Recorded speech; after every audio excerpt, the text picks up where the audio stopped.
Praise the Lord, grace and peace be upon all of you. We welcome you to Hosting the Ark, day 35. Today we continue the journey of the Ark and arrive at Jericho, the first city Israel faced after crossing River Jordan. Jericho teaches us that before we enter God's promises, every stronghold standing in our way must come down. अब सभी पर अनुग्रह और शांति बनी रहे।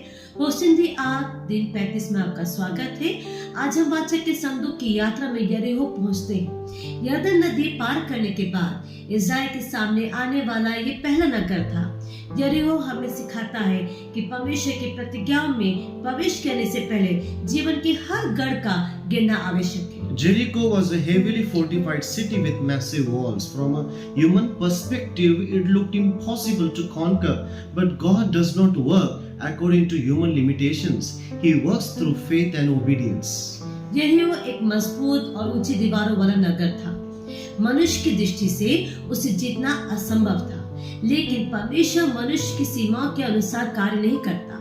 वो विश्वास और आज्ञाकारिता के द्वारा अपना कार्य पूरा करता है। Instead of giving Joshua a military strategy, God gave him spiritual instruction. The priests were to carry the Ark of the Covenant and walk around the city once a day for 6 days. On the 7th day, they marched around it 7 times. परमेश्वर ने यहोशू को युद्ध की कोई योजना नहीं दी। उसने एक आत्मिक निर्देश दिया।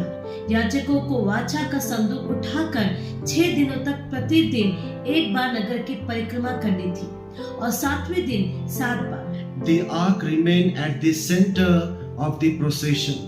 Israel was not focused on the wall, they were focused on the presence of God. When God's presence becomes our focus, fear begins to lose its power. वाचा का संदूक पूरी यात्रा का केंद्र था। इस्राएल की दृष्टि दीवारों पर नहीं बल्कि परमेश्वर की उपस्थिति पर थी।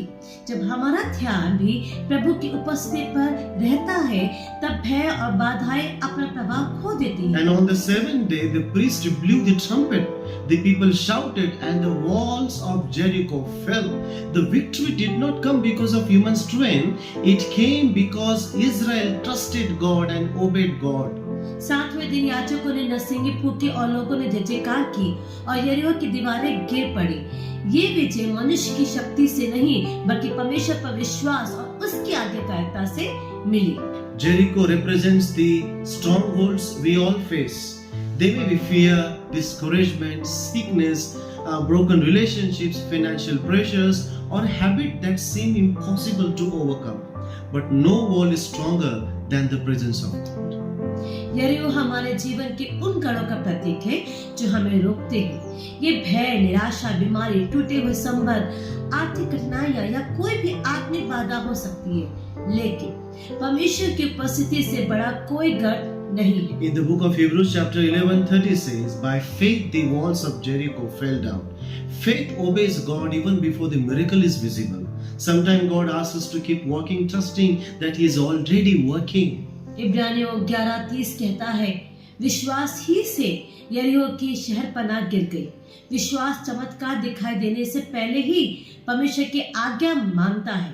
कई बार परमेश्वर चाहता है कि हम चलते रहें क्योंकि वो हमारे लिए पहले से कार्य कर रहा होता है। Jericho also points us to Jesus Christ. Through His death and resurrection, He defeated every power of sin and darkness. In Him, every spiritual stronghold can be broken. यरीहो हमें प्रभु यीशु मसीह की ओर भी संकेत करता है। अपने क्रूस और पुनरुत्थान के द्वारा उन्होंने पाप, मृत्यु और अंधकार की सामर्थ पर विजय प्राप्त की। मसीह में हर आत्मिक गढ़ टूट सकता है। Hosting the ark means keeping Christ at the center of our lives. We don't fight our battles alone. His presence goes with us.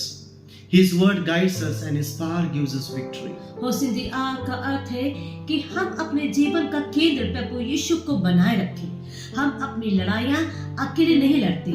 उसकी उपस्थिति हमारे साथ चलती है। उसका वचन हमारा मार्गदर्शन करता है और उसकी सामर्थ हमें विजय दिलाती है। Whatever your Jericho may be today, do not lose heart. Continue walking in faith. Continue obeying God. The same God who brought down the walls of Jericho is still working in the lives of His people. आज आपके जीवन में चाहे कोई भी यरीहो क्यों ना हो, निराश मत होइए, विश्वास के साथ चलते रहिए और परमेश्वर की आज्ञा का पालन करते रहिए। जिस परमेश्वर ने यरीहो की दीवारें गिराई, वही आज भी अपने लोगों के लिए कार्य कर रहा है। Thank you for joining us today. We look forward to seeing you in Hosting the Ark Day 36 as we continue discovering the journey of the Ark and the wonderful purpose of God. आज हमारे साथ जुड़ने के लिए आपका धन्यवाद। Hosting the arc दिन 36 में फिर मिलेंगे, जहां हम वाचा के संदूक की यात्रा के अगले महत्वपूर्ण पड़ाव का अध्ययन करेंगे। God bless you all. परमेश्वर आप सभी को आशीष दे।